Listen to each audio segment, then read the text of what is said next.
Salut à tous les amis, j'espère que vous vous portez bien. On est reparti pour un nouveau vlog, là où je vais un peu essayer de partager avec vous pourquoi est-ce que les jeunes cadres en Afrique ont du mal à aller loin dans leurs entreprises. Pourquoi est-ce que quand un jeune commence à travailler en Afrique, il n'arrive pas à aller loin en fait. Parce que je parle de ça parce que moi-même, j'étais un jeune en Afrique et j'ai vu un peu comment est-ce que ça se passe en fait. Pourquoi est-ce que les jeunes n'arrivent pas à pouvoir atteindre leurs objectifs quand ils sont en Afrique en fait. Et c'est ce qu'on va parler dans cette vidéo aujourd'hui. Donc, si tu es nouveau sur la chaîne, prière de t'abonner, partage la vidéo autour de toi et surtout partage ça aux jeunes qui sont dans un groupe qui ont besoin d'écouter ça parce que je pense que ils vont sortir de là transformés en fait. Alors, la première chose que je veux d'abord dire, c'est que premièrement, quand un jeune travaille en Afrique, quand un jeune en fait travaille en Afrique, ce qui se passe souvent, c'est que quand un jeune travaille en Afrique, ce qui se passe souvent la plupart du temps,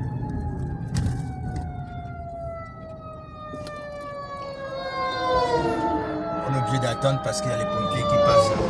Il y a le feu, la maison en train de brûler. Ça peut. Ok, voilà, je disais, la plupart du temps chez nous en Afrique, ce qui se passe souvent, c'est que quand un jeune commence à travailler en Afrique, par exemple, quand il commence à gagner, ils sont par exemple comme 500 000, 600 000, 700 000, même parfois 1 million. C'est-à-dire, le jeune habitait avec son père et sa mère dans la maison familiale. Et ce qui va arriver, c'est que ce jeune-là, pris par une envie inexpliquée, va commencer à trouver des excuses pour vouloir dire que non, moi je pars de la maison. Et la plupart du temps, ces jeunes-là n'ont même pas d'explication plausible en fait pour justifier leur acte. Ils vont simplement dire non, moi je pars de la maison parce que je me sens déjà à l'étroit ici. C'est comme si c'est pour justifier le fait que comme je commence à gagner beaucoup d'argent, il faudrait que je trouve mon coin où je vais aller dépenser ça sans que quelqu'un ait à me faire du bruit en fait. Et c'est comme ça que les jeunes là en fait, ce qu'ils font souvent, c'est que ils partent de la maison familiale pour aller louer. Et dans la même foulée, quand ces jeunes là vont louer, ça veut dire que si le jeune avait une petite amie, ce qui va arriver, c'est qu'il demande à la petite amie de le rejoindre pour aller louer ensemble. Et quand ils vont aller louer ensemble, ce qui va arriver, c'est que le gars va dire à la petite, oui, ben là maintenant c'est bon, là je suis maintenant libre et tout, on peut déjà s'installer ensemble.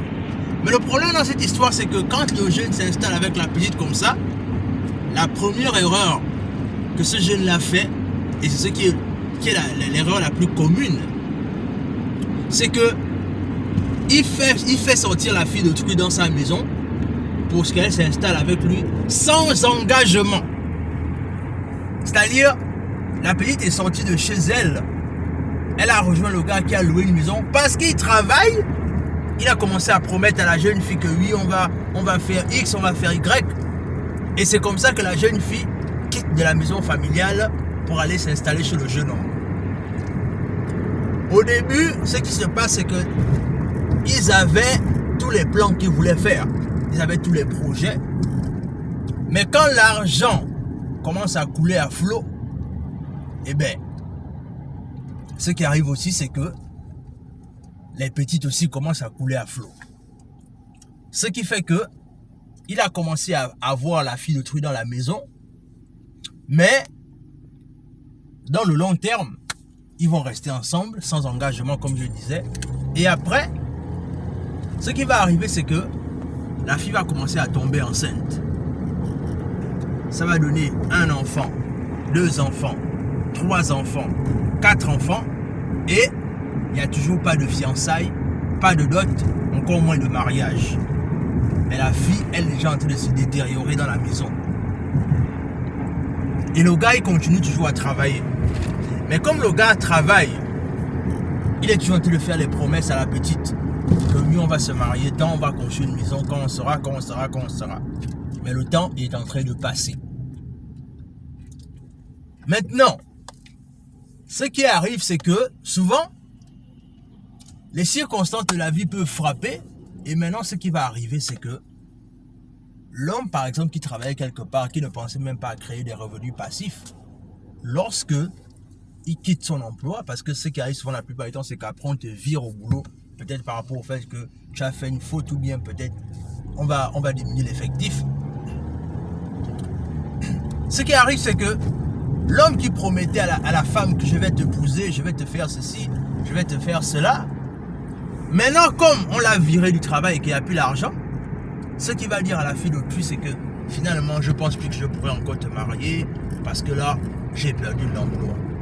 Et c'est comme ça que la jeune fille se retrouve mère au foyer mais sans mariage. Et c'est comme ça qu'après quelques années, puisque la promesse n'a jamais atteint son aboutissement, bien évidemment, oui. C'est-à-dire, le fait qu'il a promis à la femme qu'il devait la marier, c'est jamais arrivé.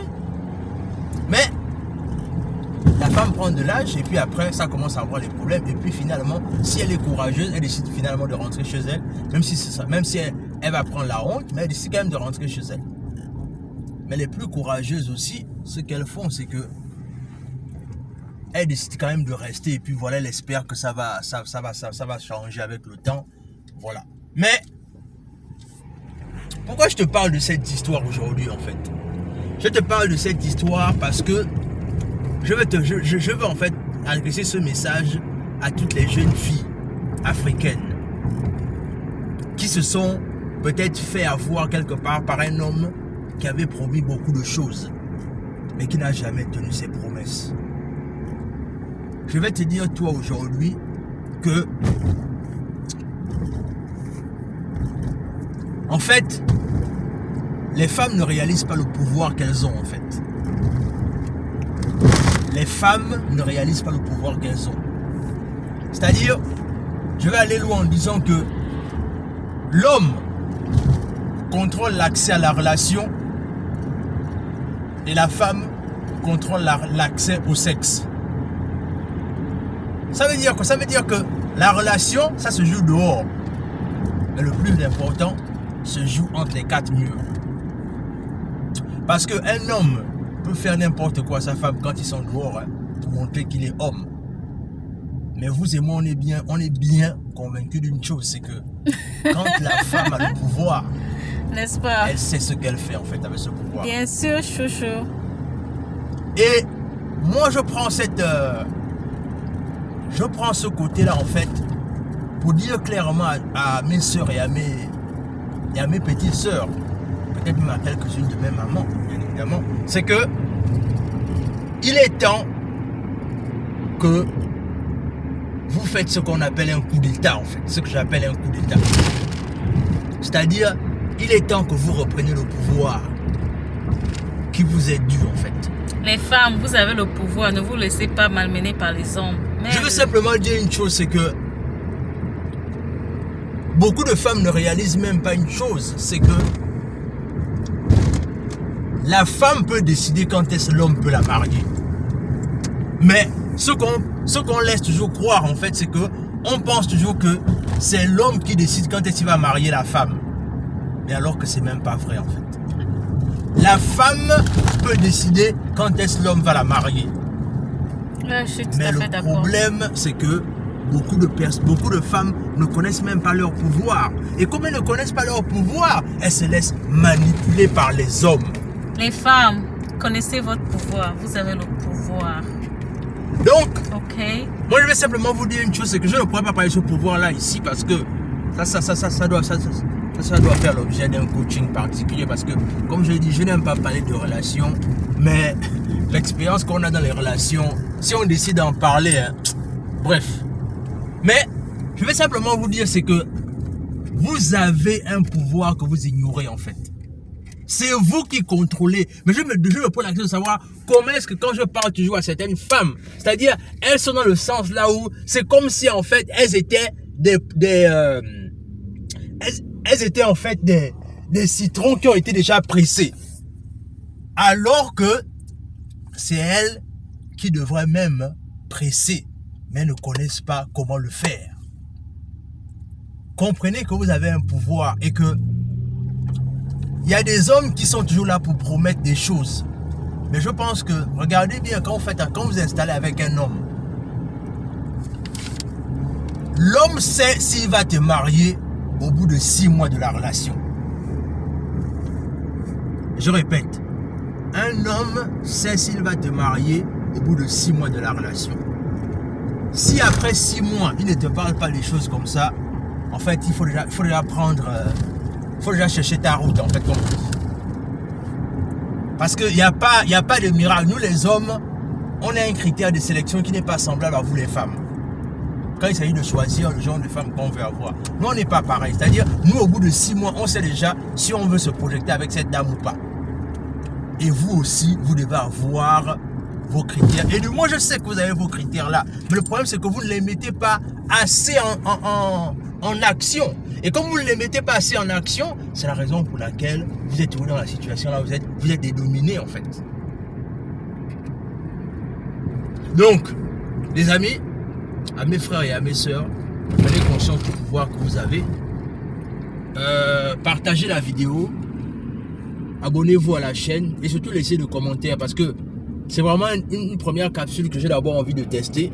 Si les sujets vous intéressent, laissez les messages en commentaire afin que, pourquoi pas, je puisse revenir là-dessus en long et en large et pouvoir aider nos sœurs dans la communauté en fait. Abonnez-vous massivement. Sur ce, on se dit à la prochaine.